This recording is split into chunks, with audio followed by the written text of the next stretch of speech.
ഓർമ്മപ്പെടുത്തലാണ്. ഞാൻ നേരത്തെ ഒരു വീഡിയോ ചെയ്തിട്ടുണ്ട്, നമ്മുടെ ക്രിസ്മസ് ഓൺ ദ വേ ആണ്. സോ നമ്മൾ പ്രീ ബുക്കിംഗ് സ്റ്റാർട്ട് ചെയ്ത വിവരം വേറെ ഒന്നും കൊണ്ടല്ല, ലാസ്റ്റത്തെ റഷ് കാരണം നമുക്ക് പലതും മിസ്സായി പോവാറുണ്ട്. അപ്പോൾ സോ ലാസ്റ്റത്തെ റഷിനായിട്ട് നമ്മൾ നിൽക്കുന്നില്ല. അതുകൊണ്ട് ക്രിസ്മസ് അതായത് ഡിസംബർ ഫസ്റ്റ് വീക്ക് തന്നെ നമ്മൾ ഓർഡർ എല്ലാം ക്ലോസ് ചെയ്യുകയാണ്. എന്നാൽ നമുക്ക് പീസ് മൈൻഡോടെ ചെയ്ത് വർക്ക് കംപ്ലീറ്റ് ചെയ്തിട്ട് നമുക്ക് ആൾക്ക് അനുസരിച്ചിട്ട് അയക്കാൻ പറ്റും. സോ നിങ്ങളുടെ നീഡിനും പ്രിഫറൻസിനും അനുസരിച്ച്, അതും നിങ്ങളുടെ ബഡ്ജറ്റിൽ എവിടേക്ക് വേണമെങ്കിലും നമുക്ക് ഷിപ്പ് ചെയ്യാനും പറ്റും. സോ നിങ്ങൾക്ക് കോൺടാക്ട് ചെയ്യാൻ ജസ്റ്റ് വാട്സപ്പിൽ കയറി മെസ്സേജ് അയച്ചാൽ മതി. ലിങ്ക് ബയോയിലുണ്ട്.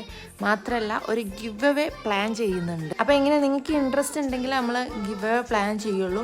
ഈ ഗിവ് അവേൻ്റെ റെസ്പോൺസിനനുസരിച്ചായിരിക്കും നമ്മൾ സൂൺ പിന്നെ മന്ത്ലി ഗിവ് അവേസ് ഇടാൻ പ്ലാനിങ് ഉണ്ട്. അപ്പോൾ ഗിവ് അവേ ആണോ ടോപ്പ് കമൻറ്റിനുള്ള ഗിഫ്റ്റ് ആണോ എന്താണെന്നുള്ളത് നിങ്ങൾ പറയും. അപ്പോൾ ഇൻഷാല്ല കമൻറ്റ് ഇടാൻ മറക്കണ്ട. നിങ്ങളുടെ കമൻറ്റിന് ഇൻട്രസ്റ്റ് അനുസരിച്ചിരിക്കുമ്പോൾ ഓർഡർ ചെയ്യാൻ ജസ്റ്റ് വാട്സപ്പിൽ കയറി മെസ്സേജ് അയച്ചാൽ മതി. ലിങ്ക് ബയോയിലുണ്ട്.